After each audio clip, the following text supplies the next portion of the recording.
I never met him in person, but I did work with the team around Manfred Türks, that 10 years prior had developed global sourcing with him at General Motors. And I worked with several of his lieutenants who by then were in key positions at GM and Volkswagen. I'm talking of Ignacio Lopez, of course. He was the great innovator who invented modern day procurement. And without him, all of our careers would have taken a completely different trajectory. Since what Ignacio Lopez did when and after he left GM is controversial, I will only discuss the period before these events. But I believe that after watching this video, you will agree with me that he deserves a lot of credit and respect for how he shaped procurement. Let's get started. In 1973, after the Yom Kippur War, OPEC imposed an embargo on oil sales to the US. The price of crude oil rose dramatically, as did the price of gas.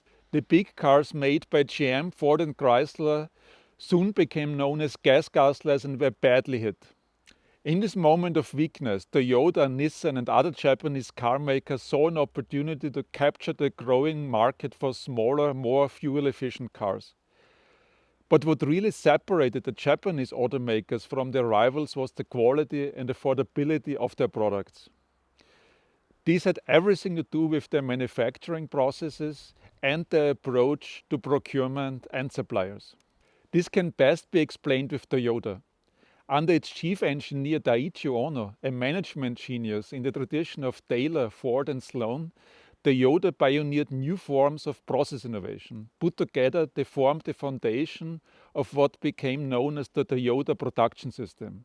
One innovative process was Kanban, or just-in-time manufacturing. Another was Kaizen, or continuous improvement. But the real game changer was Keiretsu, a collaborative corporate network where Toyota bought significant minority stakes in key suppliers. In a way, it was an evolution of GM's system of captive suppliers, but more arm's length. What held Toyota and its suppliers together was a sense of mutual obligation reinforced by the fact that they each held stakes in the other company. The effect was remarkable. In the 1970s, Toyota's workers were each producing 38 vehicles per year. By contrast, Ford's workers were producing 12 per year and GM workers just 8 per year. By the early 1980s, the US and European automakers were facing the full force of their Japanese rivals. Unable to match the quality of the Japanese cars, the US automakers chose to focus on radical cost cutting. Salvation came from the unlikeliest place. But before we get to Ignacio Lopez himself, we need to introduce his mentor, Jack Smith. Back in 1986, Smith was running GM Europe. By then, he had earned a reputation as a process guy, someone who focused more on how the product was made and less on the product, the car itself. Soon after taking the GM Europe job, Smith started to hear good things about the cost-cutting work of Ignacio Lopez, a 38-year-old engineer in Zaragoza in the northeast province of Aragon. One day he decided to take a look for himself. What he saw on that flying visit transformed the way he thought about car making. It was a defining event, he later said. Smith was startled to find Lopez's office scattered with different parts of the Corsa, one of Europe's best-selling cars of the time. What on earth was Lopez doing?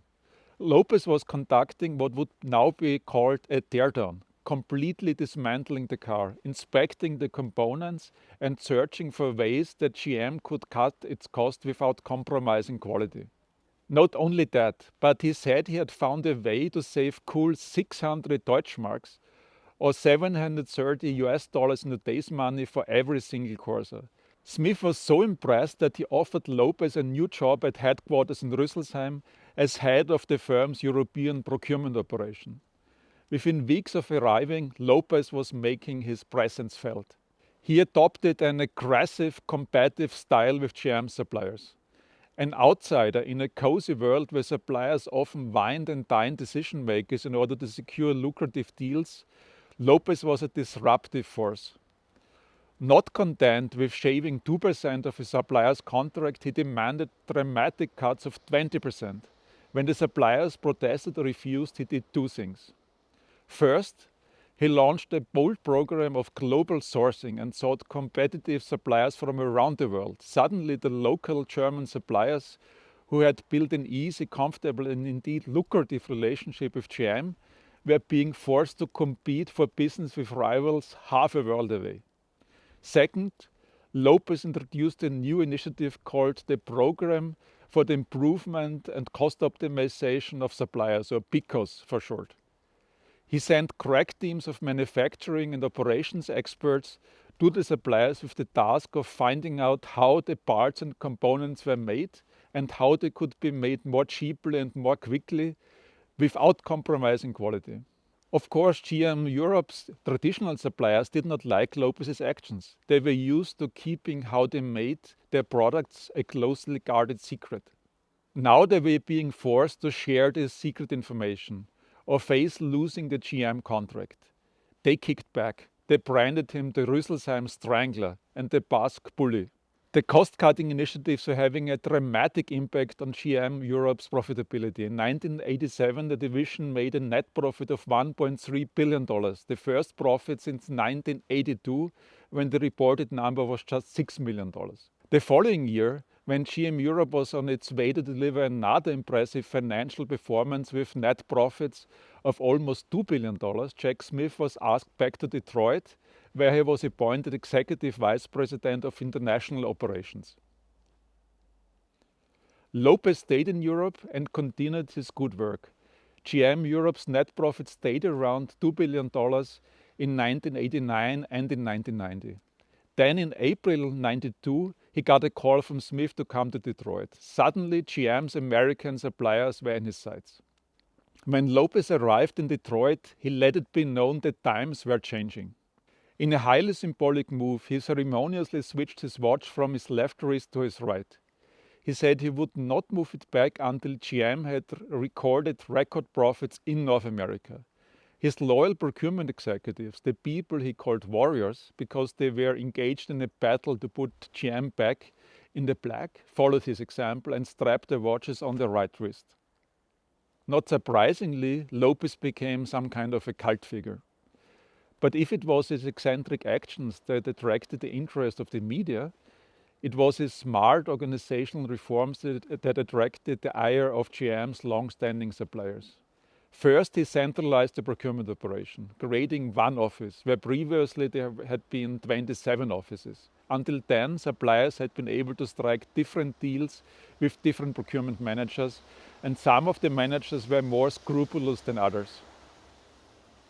Sometimes, personal relationships counted more than price and quality, with the result that GM ended up paying 3 times as much as the rivals for the car seat, a steering wheel, or some other critical component. Second, Lopez built on the success of the PICOS initiative and sent efficiency teams to all of GM's main suppliers across the US. Some pushed back and pulled out of joint initiatives. But Smith stood firm, and when Lopez was called to address the board and explain his actions, he was reportedly given a standing ovation. The fact that he was on course to save the company a staggering $4 billion no doubt helped persuade the non-executive directors to give Lopez the enthusiastic backing. And as things turned out, it wasn't only GM executives who were impressed by the work of Lopez. But this is where the story gets controversial. From a procurement point of view, it were Lopez's years in Zaragoza, Rüsselsheim and Detroit that put our profession on the map. So on behalf of procurement people all over the world, I would like to thank Ignacio Lopez personally. Iñaki, gracias por ser el primero en ver el potencial de compras en la generación de valor para el negocio. Mila esker.